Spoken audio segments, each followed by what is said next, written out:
नमस्कार, मैं अंजना और आप देख रहे हैं कड़वा घूट लाइव। आइए रुक करते हैं आज की बड़ी खबर पर। पूर्व मुख्यमंत्री भूपेश बघेल का बयान। चैतन्य बघेल पर ईडी और ईओडब्ल्यू की कार्यवाही पर भूपेश बघेल ने कहा, 5 साल से वही जांच रही है ईडी। पहले ईओडब्ल्यू और अब ईडी जांच कर रही है। सरकारें बदलने के बाद नकली होलोग्राम बनाने की बात सामने आई। इनका उद्देश्य लोगों को बदनाम करना है। लक्ष्मी नारायण बंसल के खिलाफ वारंट जारी किया।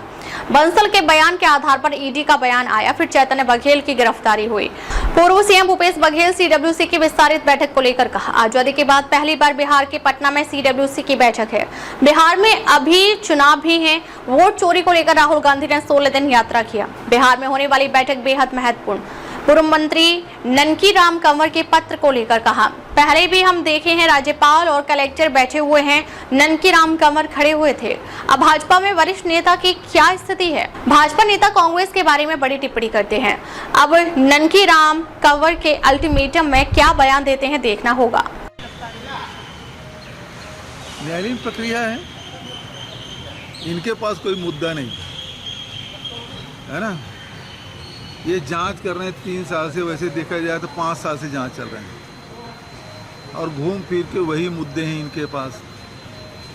वही ईडी पहले जांच करेगी, फिर ईओडब्ल्यू जांच करेगी, फिर पहले ईओडब्ल्यू जांच करेगी, फिर उसके मुद्दे ईडी जांच करेगी। कुल मिला के लोगों को परेशान करना, बदनाम करना, इसके अलावा इनके पास कुछ है ही नहीं। सवाल इस बात का है, आप कहते हैं भ्रष्टाचार हुआ, होलोग्राम नकली पाया गया, तो नकली अब मिल रहा है गांव-गांव में, शहरों में। क्या कार्रवाई कर रही है ईडी और ईओडब्ल्यू? दूसरी बात है कि नकली होलोग्राम फैक्ट्री में लगाया गया। मैं शुरू कर रहा हूँ, फैक्ट्री में लगाया गया तो भाई फैक्ट्री मालिक को उसके खिलाफ क्या कार्रवाई की हो। तीसरी बात, नुकसान हुआ है राज्य सरकार को, तो क्षतिपूर्ति के लिए क्या कार्रवाई की हो। और नकली होलोग्राम वाले को पूरा पेमेंट क्यों कर दिए राज्य सरकार ने? सरकार बदलने के बाद नकली होलोग्राम का आप आरोप लगा रहे हो, तो उसको पूरा पेमेंट क्यों कर दिए? और प्लेसमेंट एजेंसी भी वही है,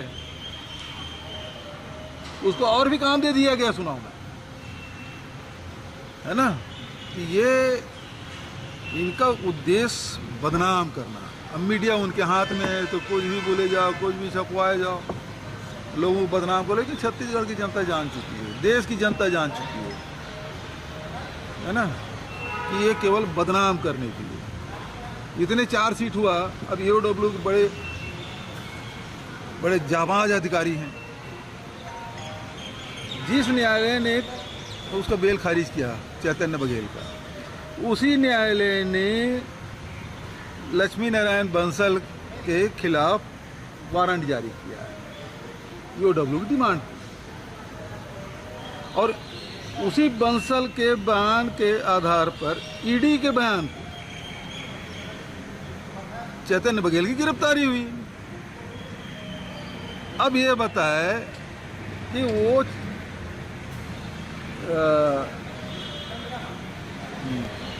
लक्ष्मी नारायण बंसल महीनों से खुले में घूम कैसे रहे। वो ईडी कार्यालय जरूर जा रहा है बयान देने, लेकिन छत्तीसगढ़ की पुलिस पकड़ नहीं पा रही। सब देख रहे हैं, उस घर में है आराम से पूरे परिवार के साथ। इसका मतलब ये है कि आप ईओडब्ल्यू के माध्यम से आपने दबाव बनाने के लिए उसकी गिरफ्तारी वारंट जारी किए, लेकिन वो कोर्ट से है तो कोर्ट से खारिज हो नहीं सकता, वो निरस्त नहीं हो सकता। उसका दबाव दे के आप ईडी में कुछ भी बयान दे रहे हो। उसके पहले आप देख लो, उसके पहले बयान में आईटी में यही सवाल थे, उसका क्या एफिडेविट है, 32 में क्या उसके एफिडेविट है, उसको देख लीजिए। उसके बाद जब से वो गिरफ्तारी वारंट जारी हुआ, उसके बाद उसके बयान देख लो।